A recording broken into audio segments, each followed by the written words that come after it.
يا الله، اللهم صل على محمد وآل محمد. اللهم صل على فاطمة وأبيها وبعلها وبنيها والسر المستودع فيها. حبايب قلبي، طبعا اليوم سويت الشلة.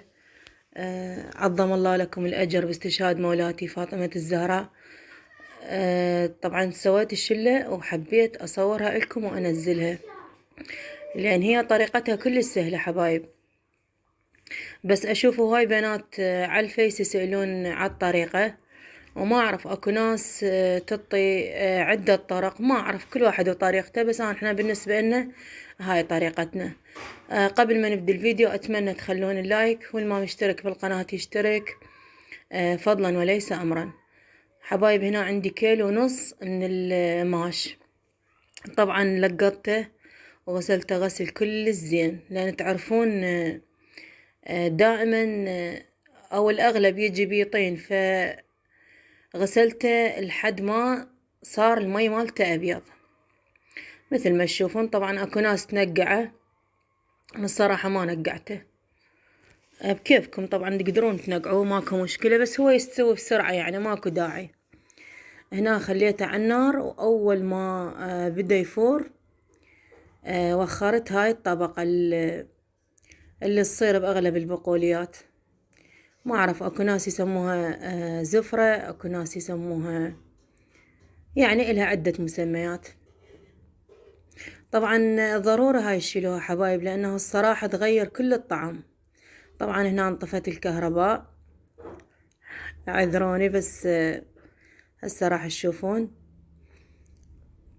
طبعا هنا بعد نص ساعة تقريبا يعني بدت تتفتح عندي حبات الماش مثل ما تشوفون حبايب. طبعا الصراحة أنا على أساس أطبخها بهذا القدر، بس هو ما شاء الله يعني نشر وصار هواية، فحولته بغير قدر. هسه راح تشوفون. هنا عندي مثل ما قلت لكم كيلو ونص ماش. هنا عندي كيلو وربع تمن الوجبة العادي.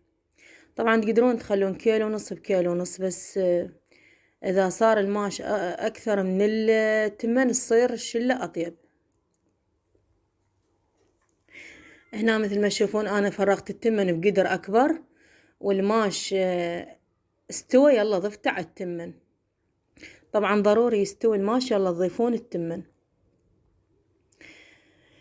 هنا عندي باكتين من السليق، أنا غاسلتهن غسل كل الزين وثرمتهم بإيديا. طبعا تقدرون تثرموهم بالمحضرة مالت الطعام، بس أنا الصراحة كانت عندي الكمية قليلة، فقلت ما يستوجب يعني.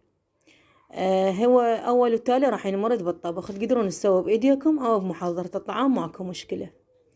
طبعا هنا عندي التمن استوى، ضفت السلق. طبعا حبايب هاي طريقتنا، وكل واحد إله طريقته. ربي يتقبل منا هذا القليل. طبعا هنا ضفت مي حار، ضروري تضيفون مي حار للشلة، لا تضيفون مي بارد.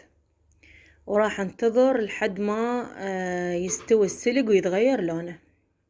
طبعا ضفت هنا شوية كركم والملح حسب الرغبة أو حسب الحاجة أو حسب الكمية، يعني تحطون وتذوقون الشلة لحد ما تصير ملوحتها زينة. طبعا هنا أنا فرقعت بصل، بس الصراحة ما أعرف بالتصوير مبين البصل أبيض، بس هو الصراحة يعني حمسته حمس كل الزين.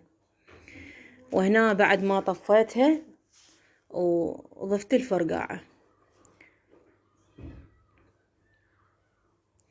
طبعا خليت أني ويا البصل دهن وزيت. طبعا هنا صار عندي غلط بالدمج، المفروض يعني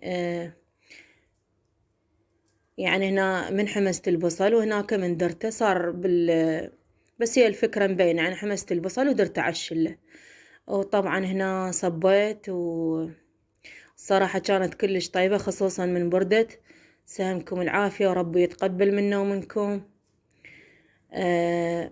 واتمنى استفاديت من الفيديو. وهسه حبايب اترككم بحفظ الرحمن، ومع ألف سلامة.